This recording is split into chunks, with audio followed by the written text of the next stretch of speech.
हूं, हम अमन पसंद हैं, मुल्क से मोहब्बत करते हैं, मगर अगर हमारे उलमा के साथ ये ज्यादती होगी तो बर्दाश्त नहीं की जाएगी। वाह वाह वाह। जो हजरत मुफ्ती सलमान अजहरी साहब के साथ हुआ है, हम सब उनके साथ हैं, हर हाल में साथ। एक मिनट, हर हाल में उनके साथ हैं। और सुनिए, उन्होंने इशारे किनारे में जो भी कुछ कहा, कोई इतना गलत नहीं कहा जिसको तुमने बना लिया है। सुनो, जो मैं कह रहा हूं, मैं अपनी बात का जिम्मेदार खुद हूं। समझ आ रही नहीं आ रही है? उन्होंने जो कुछ कहा, तुमने बड़ा उसको घुमा फिरा के ऐसे वैसे कर दिया, तुमको बड़ी तकलीफ हुई। उन्होंने कहा, और जो तुम कहते रहते हो, ये तुम्हारे जो लोग कहते रहते हैं, सुबह शाम जो बयानबाजी करते रहते हैं, उसमें दिल्ली में यह कहा था कि गोली मारो सालों को, उसके साथ तुमने क्या किया, उसके साथ क्या किया। ये जो और बकते रहते हैं, इन्हें समझाओ, इन्हें लगाम दो, इन्हें समझाओ, उन्हें बनना, इन्हें यह भी बता देना कि तुम ऐसा बोलना नहीं जानते जैसा अल्हम्दुलिल्लाह हम बोलना जानते हैं। लब्बैक या रसूल अल्लाह। हम अल्हम्दुलिल्लाह हिंदुस्तान के रहने वाले लोग हैं, बेशक मानते रहेंगे हमेशा, बेशक, मगर हमारे आदमी को छोड़ा जाए, बेशक, सलमान अजहरी को रिलीज किया जाए, बेशक, सलमान अजहरी को छोड़ा जाए, बेशक, और ये बताया जाए सलमान अजहरी अकेला नहीं है, सारे बरेलवी मुसलमान उसके साथ हैं। लब्बैक लब्बैक या रसूल अल्लाह। अब साए से भी डरते हैं, छिपकली से भी डरते हैं, कुत्तों से भी डरते हैं, इसीलिए तो कुत्ते तुम्हें डरा रहे हैं। क्या इशारा है। जब तक तुम कुत्तों से नहीं डरते थे, बहादुर थे, कुत्तों में हिम्मत नहीं थी तुम्हें डराने की। जब से तुम गुनाह करके बुज़दिल हुए, छोड़ दो रात में गंदी फिल्में देखना, बिस्तर पे पाप की फिल्म देखने की बजाय मुसल्ले पे रो के देख, जैसे असहाबे कहफ के पीछे कुत्ता तुम हिला के चला था, अब भी कुत्ते तेरे पीछे तुम हिलाते हुए ना।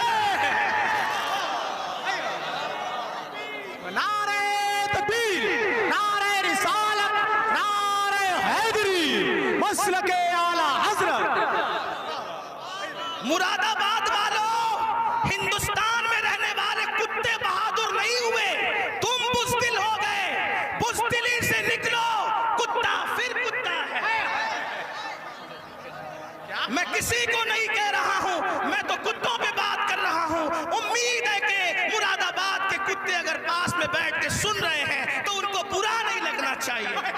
रामपुर के कुत्ते अगर यहाँ कहीं सुन, उनको बुरा नहीं लगना चाहिए। जब वो चंद जवान, तवज्जो करें, कुत्ते तुम पीछे कैसे हिलाते हैं, चंद जवान, पाकीज़ा जवान, मुत्तकी जवान, परहेज़गार जवान, जब अपना ईमान बचाने के लिए दकियानूस के खौफ से घर से निकले, तो वो चुपके से रात को निकले, तो पीछे कुत्ता भी हो गया।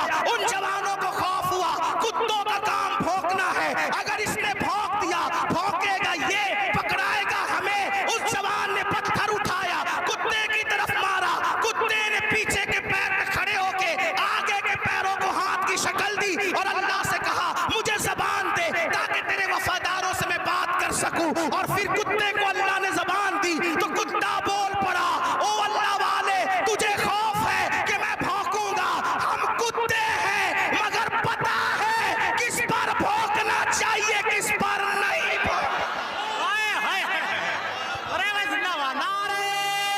मुसलमान की, हर ईमान वाले की जिम्मेदारी है कि वो इस वक्त जाग जाए, बेदार हो जाए, भरपूर ताकत के साथ हमें और आपको आवाज उठाना है। और अगर हजरत मुफ्ती सलमान अजहरी साहब किबला को रिहा करने में ताखीर की गई तो हम इस मसले में जर्रे के बराबर समझौता नहीं करेंगे। डरेंगे नहीं, दबेंगे नहीं, झुकेंगे नहीं, छुपेंगे नहीं, बल्कि मुल्क भर में जेल भरो आंदोलन शुरू करेंगे ताकि बातिल ताकतें जान लें कि किसी भी कीमत पर एक कलमा पढ़ने वाले सच्चे आशिक रसूल को जेल की चार दीवारी के अंदर कैद नहीं किया जा सकता। अल्हम्दुलिल्लाह हम मोमिन हैं, हुजूर के सच्चे गुलाम हैं। हमने हर जमाने में यही नारा दिया है कि मोहम्मद से वफा तूने तो हम तेरे हैं, ये जहां चीज है क्या लौह कलम तेरे हैं। अल्लाह की बारगाह में दुआ है, परवरदिगार आलम हर कलमा पढ़ने वाले को मुफ्ती सलमान अजहरी साहब किबला के साथ खड़े होने की तौफीक अता फरमाए। और अगर एक कमर उस्मानी एक सलमान अजहरी को सलाखों के पीछे बंद भी कर दिया तो इंशाअल्लाह घर घर से कमर उस्मानी और सलमान अजहरी पैदा होगा। हमारे बिरादर अजीज मौलाना मुफ्ती सलमान अजहरी साहब की गिरफ्तारी का है। जितने सख्त अल्फाज में इसकी मजम्मत की जाए वो कम है। पूरी कौम की तरफ से मैं मुफ्ती सलमान अज़हरी साहब के साथ इज़हार हमदर्दी करता हूँ और उम्मीद करता हूँ कि आने वाले दिनों में पूरे मुल्क को और तमाम मज़लूम तबक़ात को उनसे और उन जैसे लोगों से मज़ीद रहनुमाई हासिल होगी। ये एक इम्तिहान और एक आज़माइश है जिसमें इस वक्त वो मुब्तला हैं। हम सब दिलो जान से दुआगो हैं कि अल्लाह ताला जल्द अज जल्द उनकी रिहाई मुक़द्दर फरमाए और बाइज़्ज़त तौर पर वो तमाम इल्ज़ामात से बरी हों।